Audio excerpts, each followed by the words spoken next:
Selamat datang di Indorasmi Channel. Kembali lagi dengan aku, Mawar. Di podcast kali ini, aku bakal bacain cerita dari Ani.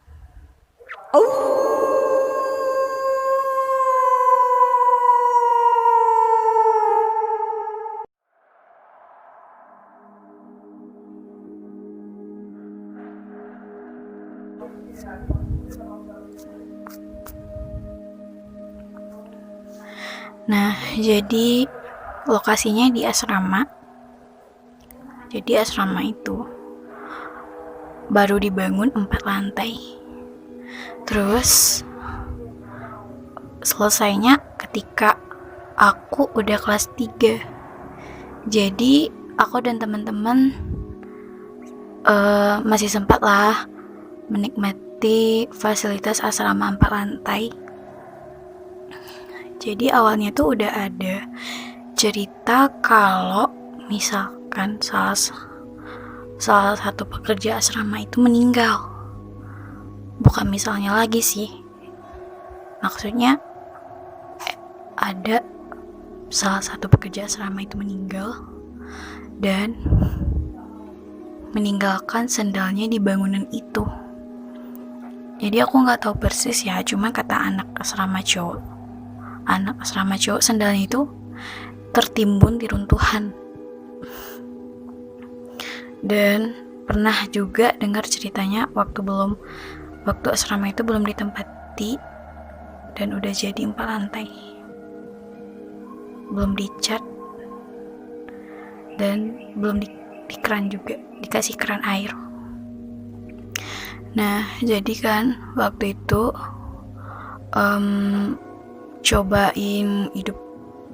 coba masang keran air di lantai 4. Nah, jadi dicobalah kan untuk dihidupkan sama pekerja, tapi airnya yang keluar merah. Padahal sebelumnya tuh udah dicek air biasa lah. Nah, kejadiannya itu di kamar paling pojok 401. Awalnya itu teman aku begadang kira-kira jam 2 dan tugasnya itu masih banyak. Jadi dia katanya tuh belum ngantuk dan rencananya gak bakal tidur sampai subuh. Nah, siap subuh dia baru tidur gitu. Hampir jam 3 tiba-tiba dia dengar suara musik mengalun merdu. Ya lama-kelamaan kayak suara gamelan gitu. Jadi dia merinding. Terus dia berubah pikiran dan mencoba untuk segera tidur. Tapi nih, suara musiknya itu makin keras ketika dia mencoba untuk baca-baca surat, berdoa. Namun pada akhirnya dia ketiduran. Nah, awalnya ini belum diceritain ke aku.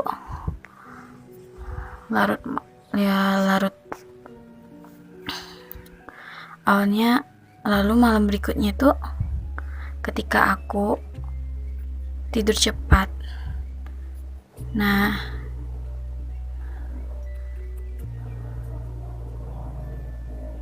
temannya aku tuh minta dibangunin sama yang terakhir tidur. Jadi aku dibangunin jam 1. Terus aku nugas.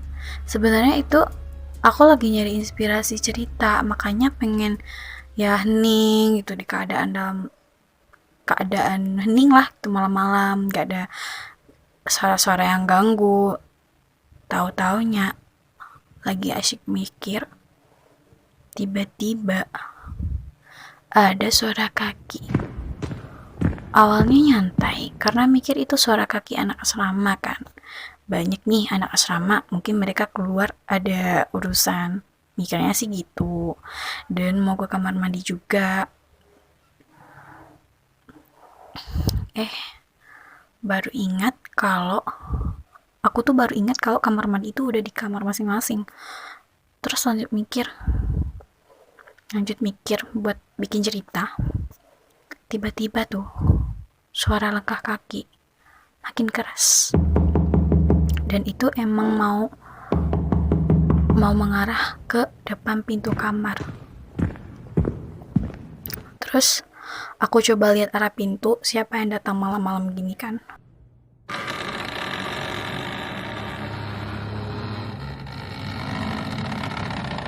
Terus udah lumayan lama nggak muncul juga yang buka pintu dan mau ngelanjutin mikir, malah suara kakinya makin keras di depan pintu itu.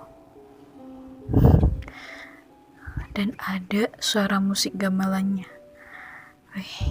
Merinding. Tiba-tiba merinding kan, terus ngambil bantal di atas kasur. Jadi awalnya aku tuh lagi baring-baring di lantai kamar. Aku di kasur atas, jadi males nulis atau nugas di atas aja gitu, jadi bawahnya pengen di lantai nugasnya. Nah, setelah ambil bantal, tutup telinga, terus pakai bantal, suara gamelannya itu makin keras, makin ditutup telinga itu makin keras gitu.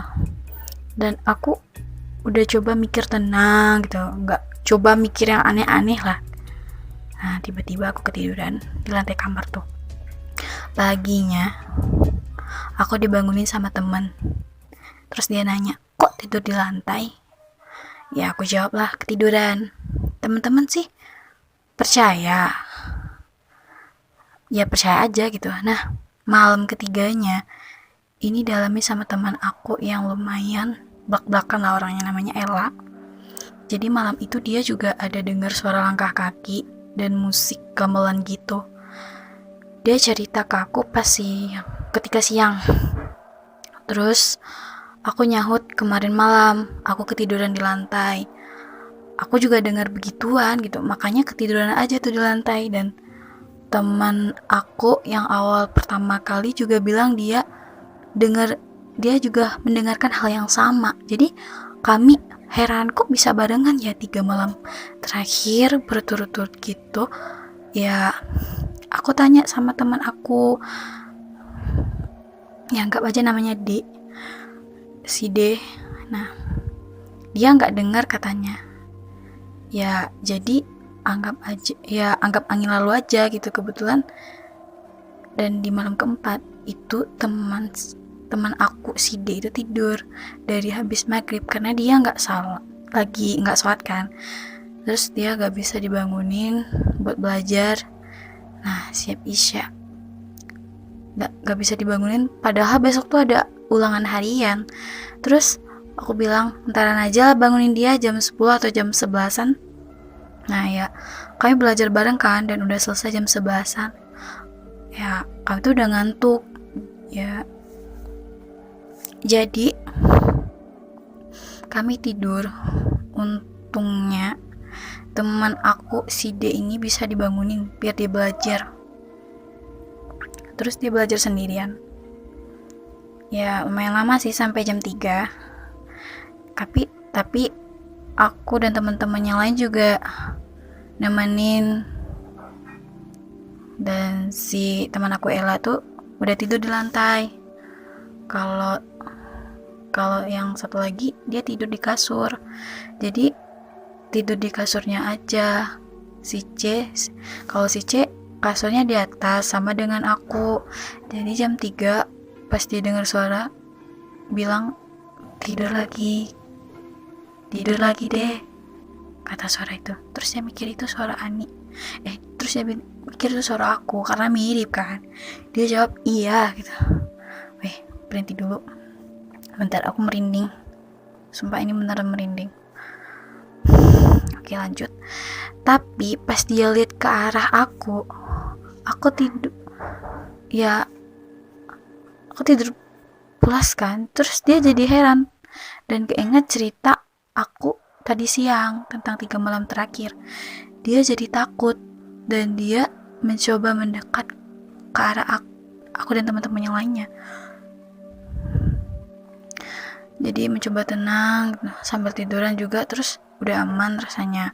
Nggak lama dia belajar lagi tuh dia ngeliat ke arah kasurnya, ada orang tidur dengan pakaian baju putih, rambut kuning, terus dia tutup mata. Dan dia mau teriak tuh, rasanya tuh mau teriak ketika dia buka pintu ketika dia buka mata, perempuan yang dilihatnya tadi itu hilang. Dan dia mulai takut sampai keluar keringat, terus sesak napas gitu. Dia narik baju kami yang tidur, dan gak lama suara gamelan terdengar.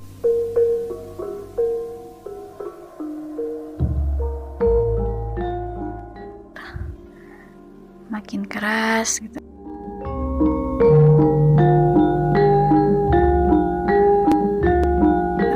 Terus dia makin keras narik baju kami gitu, hingga kami tuh kebangun.